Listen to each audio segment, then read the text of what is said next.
The world's longest undefended border, once a symbol of seamless cooperation, is now a source of tension and complexity.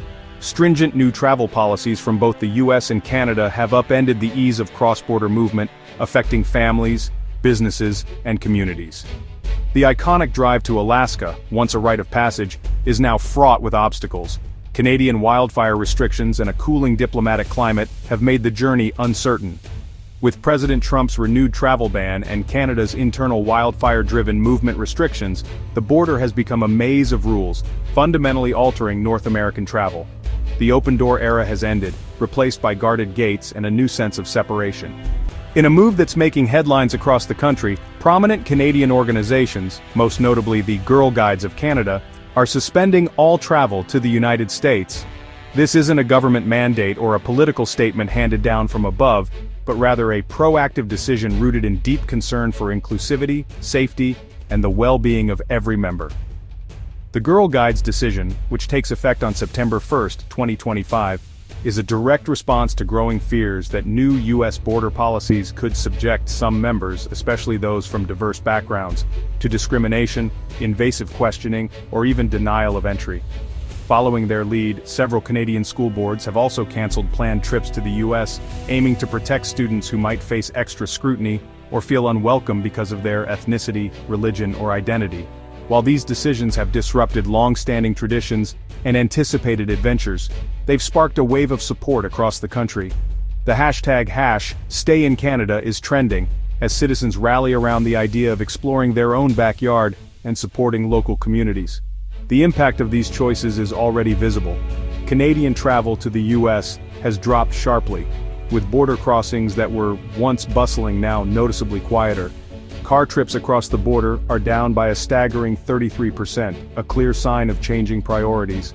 Air travel has also seen a significant decline, with 22% fewer Canadians flying to the U.S. compared to the previous year. Airports and highways alike are feeling the effects. Instead, Canadians are rediscovering the beauty of their own country, spending time in national parks, camping, and enjoying local attractions with family and friends. This shift is about more than just travel, it's about standing together and making a statement.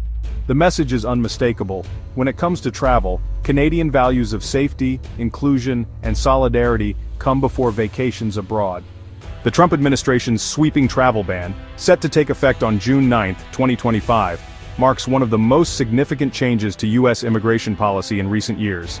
The ban specifically targets nationals from 12 countries, with officials citing heightened security concerns following a major incident in Colorado. The announcement has sent shockwaves through immigrant communities and sparked intense debate across the country, as many question both the necessity and the fairness of such broad restrictions. The government claims the move is essential to protect national security, but critics argue it unfairly singles out certain populations and could have far-reaching humanitarian consequences. The ban blocks entry for citizens of countries like Iran, Libya, and Somalia, while imposing partial restrictions on others. These measures affect not only tourists and business travelers but also students, researchers, and families hoping to reunite with loved ones. The list of targeted countries has raised concerns among international partners and human rights organizations, who warn that the policy could damage diplomatic relations and disrupt lives far beyond U.S. borders. Exemptions exist for U.S. green card holders, current visa holders, and dual nationals with passports from unrestricted countries, aiming to withstand legal scrutiny. However, the process for proving eligibility can be confusing and stressful, with many travelers unsure if they will be allowed to board their flights or enter the country. Legal experts predict a wave of court challenges as advocacy groups mobilize to contest the ban's scope and implementation. Despite these carve-outs, the policy has created anxiety for many Canadians with ties to affected nations, raising fears of family separation and invasive questioning. Families are left in limbo, uncertain if planned visits or reunions will be possible, and some are already reconsidering travel altogether to avoid the risk of being detained or turned away at the border. The ban's reach extends beyond its official list, chilling travel plans for countless families and organizations. Non-profits and businesses that rely on international collaboration are scrambling to adjust, while travel agencies report a surge in cancellations and requests for legal advice. The uncertainty is palpable, affecting not just those directly targeted, but entire communities. For many, the border now represents uncertainty and risk. not opportunity. The sense of welcome that once defined the U.S. for newcomers and visitors is being replaced by apprehension and doubt as people weigh the risks of travel against the hope of connection. The result? A retreat from U.S. travel, driven by fear and frustration. As the world watches, the true impact of the new travel ban will unfold in the months ahead, shaping the lives of individuals, families, and communities on both sides of the border. President Trump's travel ban has sparked fierce debate, dividing public opinion along lines of security and human rights. Human rights groups and international critics condemn the policy as discriminatory, highlighting stories of families torn apart and lives disrupted.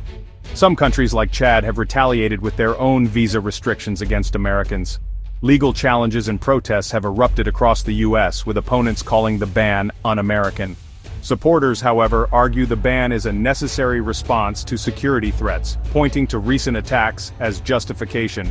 Conservative media frame it as common sense, while critics see it as a betrayal of American values. The result is a polarized nation, with each side entrenched in its beliefs. The debate over security versus compassion has never been more intense. While the U.S. tightens its border, Canada faces its own crisis. Devastating wildfires have forced provinces to impose unprecedented internal travel bans. Nova Scotia, gripped by drought and fire risk, has banned all activity in wooded areas, with steep fines for violators. Other provinces like New Brunswick and Newfoundland have enacted similar restrictions, turning forests into no-go zones.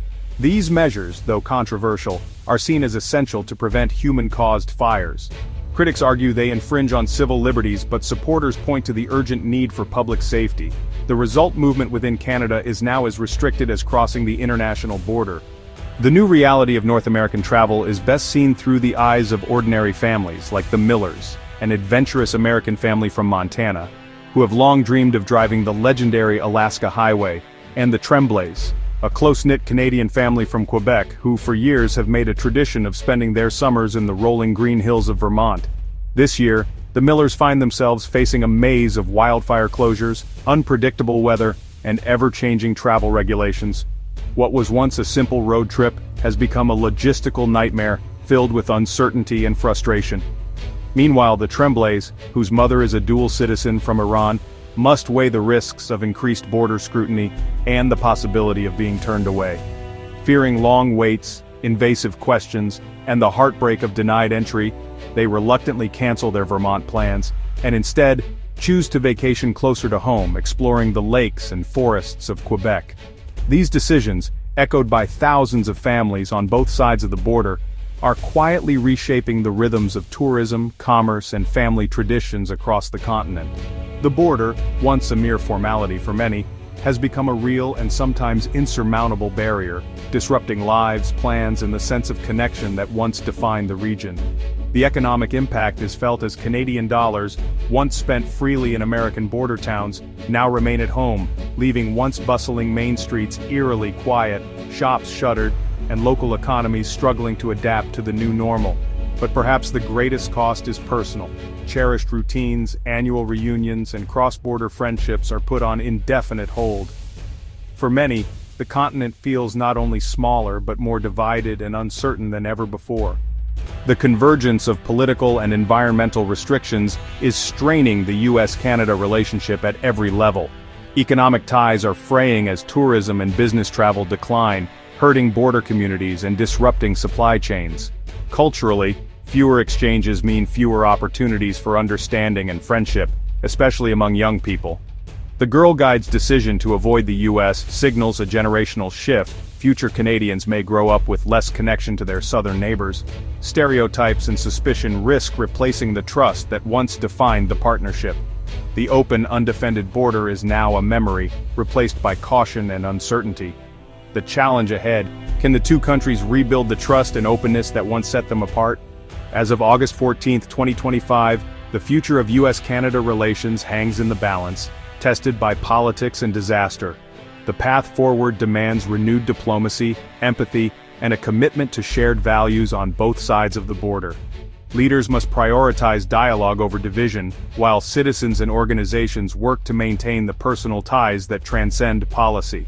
The wildfires will end, and political winds will shift, But the question is whether goodwill can endure. The Peace Arch's inscription, "May these gates never be closed," is now a call to action. Only through cooperation and trust can the two nations ensure a future of open doors and renewed friendship.